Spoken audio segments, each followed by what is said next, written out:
We want to say big shouts out to y'all. Appreciate y'all having us come. I think this is a beautiful night, having the boosters up here, right down the block. So we just want to start off. I'll start with you. How's the Westside Boosters flag football program going? Our flag football program's going. We're pretty solid right now. We just had tryouts about a month ago. We just added about another 4 teams to our travel roster.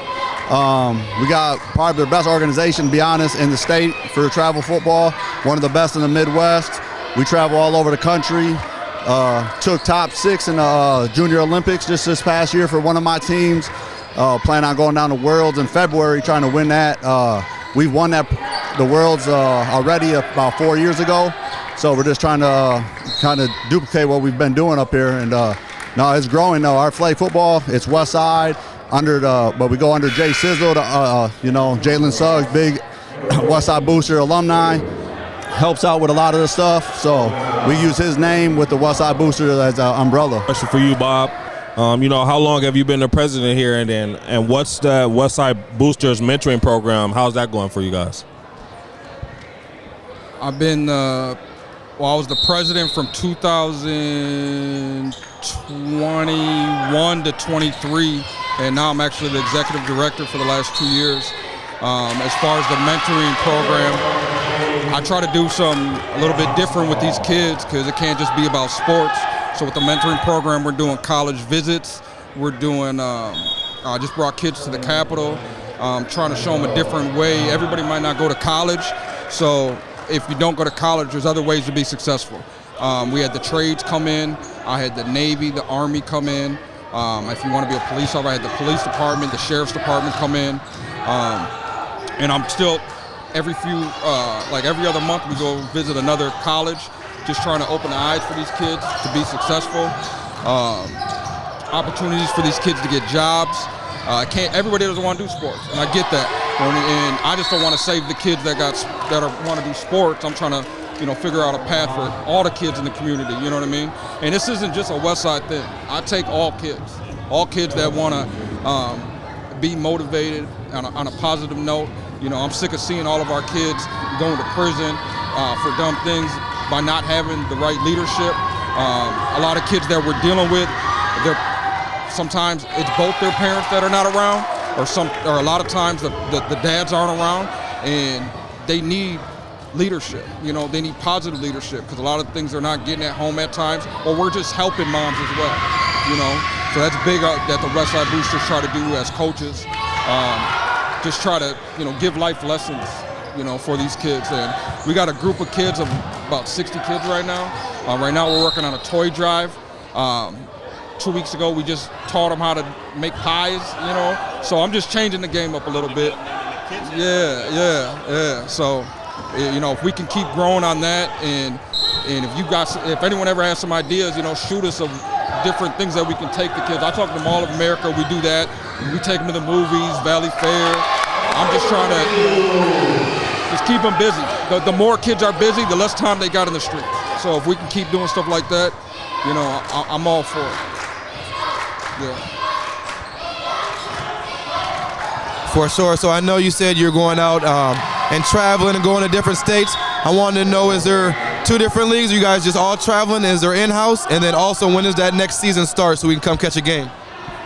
Yeah, so I run an in-house league. We usually start right when the snow melts. We're right out of El Rio, usually Monday and Wednesday nights from about 6 to 8:30. So there's a lot of kids that aren't ready for that travel league yet. So we provide them with the in-house league. Last year we had 145 kids come out for that. That's between the ages of 3rd grade all the way up to 8th grade. So we have that. And then our travel, so we finished the year in February coming up. That's the World Tournament. And then the brand new season usually starts right after that. So we go first tournament down in Lakeville, Minnesota is at the end of March. Jesse James tournament. And we've won that tournament the last 4 years. So we're trying to go repeat. So something that we've been talking about, and I know you guys also are kind of big on it as well, but we've been talking about, for one, we love these Westside jerseys. I'll ask you 2 questions. How does that feel, you guys seeing that Westside out there on their humble jerseys? And then 2, what can be done going forward, man, for this to be more of a feeder program, or for Westside to send more kids here to Humboldt, what does that look like for you in the future, man? Well, obviously being born and raised from the West Side, I would love for all my kids to come to Humboldt. A big thing that we gotta, I can't just make kids come here. It's a parent, we gotta sell to the parents, but the feedback that we're getting from the parents is education, obviously, behavioral, what's going on in the school, obviously, and then the winning. We gotta get, the winning. So education, we gotta pick up in the whole city. I keep saying that, the same, as you look at the suburbs and the private schools, the expectations that they have, we need to start implementing for the St. Paul public schools, and these kids though got to be locked in as well. So one big difference that I've been seeing is we need to have all the St. Paul public schools, there needs to be a 6 a.m. training, and these kids that needs to be the culture like it is everywhere else. And these kids need to be wanting to come to it, and the parents gotta have that dedication as well to, hey, my son wants to come to this, I need to find him a ride, or I need to wake up early. And a lot of the times, and it's sad, but a lot of times that I've been seeing is a lot of parents don't want to do things to inconvenience themselves. And it's hurting our kids. It's hurting the future. There's going to be times where you don't feel like getting up, but what's going to make that kid stay out of trouble? What's going to get him? It's a numbers game. The more you're in the gym, the better you're going to be. The more you do your homework, the smarter you're going to be. So as a community, we need to push for that more. As a community, we need to help out. It takes a village to work with all these kids to do it. But they got to start seeing that. They got to start seeing that, hey, look at everybody around. They're in that weight room before school. When football, thank you. In the summer, when there's summer workouts, the numbers are so low that come to the summer workouts. You know what I mean? And that just got to change. Because the St. Paul City Conference, when I was growing up, used to be cold. You know what I mean? We used to whoop all the private schools and the suburbs, and now it's the opposite. Because everybody's taking their kids and going everywhere else. And I get it as a parent, my kids went to a private school, so I get it to a point, but it's sad.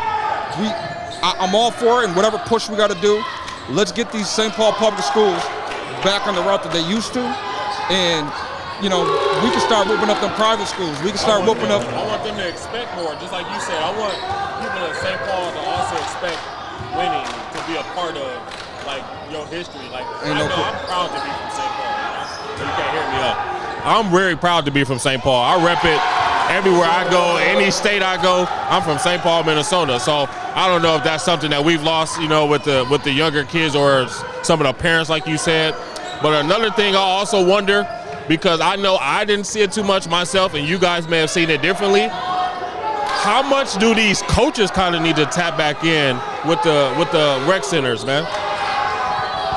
Hey, I'll speak on that. I definitely feel like a lot of these coaches in the inner city, they do have to reach out to the rec centers, the youth programs that are in their area. I know Sam up here is doing a great job, but I'll be honest, man, I haven't seen him at one Westside Booster practice yet. You know what I mean? So that's something he has to tap into, you know what I mean, our kids.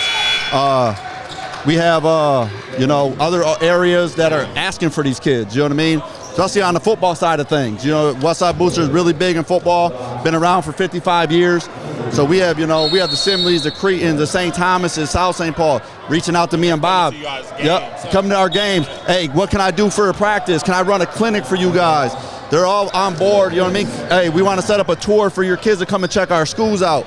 We're not getting that from the inner city schools, not just Humboldt, because, St. Paul, all these kids can go to any school, Johnson, Central. We're not getting that from none of those kids, from those schools. So I think all those coaches, they have to all tap into us, you know what I mean? Not just us, but, the Jimmy Lees that are coming back up, the Rattlers over on the east side. Leo's doing a great job with them dudes. But look at where his kids are going. Right? They're at White Bear, you know what I mean? So there has to be, I don't think it's the youth programs that are doing something wrong. I think it's more the high school programs. Yep. So they have to tap into the programs that are in their area and try to get these kids. But yeah, you know what I mean? I would love to see, these kids come to Humboldt. You know what I mean? I'm a 2001 alumni here, you know what I mean? And at that time, played against the Joe Mowers, Mo Hargroves, what's called Rashad over at Central. Rashad, all them dudes, you know what I mean? Webb, all them dudes over at Central. Johnson had a great team. So, like, at that time, the city was competitive. Right now in the city, you know, I think right now with Central, Johnson, maybe Humboldt right there in the mix now, you know, they've been coming through. But, like, it's low, but it needs to come back up, and I think it will. We just got to do better in our youth organization, developing kids, and also tapping in with the high school coaches to try to keep them here in the city. We really do need to come and tap in. Yep. You got something about? Yeah, Yep. You want that? Just to piggyback on what he's saying with that, I just think that, you know, the coaches and even me as a coach, you know, if there's like a St. Paul clinic that we can be, you know, that all be at one place, you know what I mean, to be able to try to get at these kids and put the egos aside, man. And it shouldn't be the East or the West or the, you know what I mean, all this. And the kids, the more kids that are seeing you as coaches, you know what I mean, the higher chance that they're going to get to know you and want to come to your school. So if you're inviting different youth programs in, and not just the one that's right next to you, but different youth programs into your schools, you know what I mean, that goes far. So hopefully we can see that happen. So I love you say that. I know it's big Westside. I know the Boosters been big on the Westside even since I was playing. But like you said, we're big on St. Paul. So how does kids that aren't on the Westside sign up? Because I know you guys got a big program that can pull all the way from St. Paul. So how do you sign up for the Boosters? Man, you can just go on our website, westsideboosters.com. We have all sorts of event links. You know, if you're a girl, right now volleyball is huge for us. We just had I want to say 130 girls come out for our JO program to try out for our first year ever doing that. Basketball program, I think we're still taking in-house sign-ups. Our travel teams are pretty much locked in right now. Flag football, that'll be all, the registers on there. Baseball, we do baseball. And then, you know, tackle football is our big one, you know what I mean? So everything's on our website, westsideboosters.com. You can follow us on Facebook or Instagram, Westside Boosters. Yeah, that's where all the information's at, man. And then I'll just finish it off by saying, man, for one, I know I love you guys' grind. I've been here. I've had plenty of family members come through the Westside program, plenty of friends whose kids come through the Westside program. So I know how much it means for these communities. I big you guys up a lot just because you guys were able to keep it going, where we have a lot of places that I've had to stop, from Frogtown to Jimmy Lee. That's where I grew up playing. The Palace no longer has football. The city football is pretty almost done now as far as youth goes. So for you guys, man, what would you like to see, or what's your vision for the Westside Boosters and the totality, not just football or basketball, but in totality, what would you guys like to see it in the next 10 years? In the next 10 years, or even 5 years right now, I'm trying to get a field house. So if we can get a field house, so right now we're struggling with gym space, field space at times, and if we can get a field house so we don't got to ask permission and you know, and fall in line with everybody else's schedule, we can elevate so much. And the other thing is, we would like to take over football citywide. If we could run the whole football program for the whole citywide and get back the city football league that used to be here, because our city football as well used to be cold. You know what I mean? So it's sad that now we got to go to the North Suburban, East Suburban, South Suburban. You know, we've been in the North Suburban League for the last, I think, almost 10 years now, you know, and we only did it because the teams just started dropping from the city, and we wanted to get more for our kids. And we still, at the time, we were playing North Suburban and city, so we were playing a lot of football, and then the city just straight phased out, which is sad. But if there's somehow we can get that back, I would love it. Is there anything that, my bad, for you, is there anything that you guys believe that the city can do to kind of assist with that, man? I think, honestly, you know, helping us with, like, space. The biggest thing is space right now. So, like, we got Baker Field up here. We're going to get redone here hopefully this fall, or hopefully this winter. It's supposed to be another turf field for us. So we'll have 2 turf fields on the west side, which a lot of communities don't have that right now. You know, I know me and Bob talked, and like our organization, we're definitely trying to, if we have to fundraise and meet them halfway, is get a dome on this side of town. You know, the east side has Conway, but that's more for soccer. I think if we can get a dome, man, I think we can push a lot more players, not out to like, better high schools, but honestly, we can get them to like the D1, D2 level for football, man. You know what I mean? Because we have a ton of talent, but then we have to kind of cut it off after their fall because we have nowhere to work out. My biggest thing is like if they can help us with space. I know Bob, we talked today actually about a field house. There's some locations on the west side that they're looking into. So we can get something like that to help us with a field house. That'd be huge for our program also. Well, I appreciate y'all coming out and having us, man. I appreciate everything y'all do for the city. Like you said, it's not just West Side or East Side. We definitely hold it down for the St. Paul, so we appreciate you having us out on this special night. Appreciate y'all, man.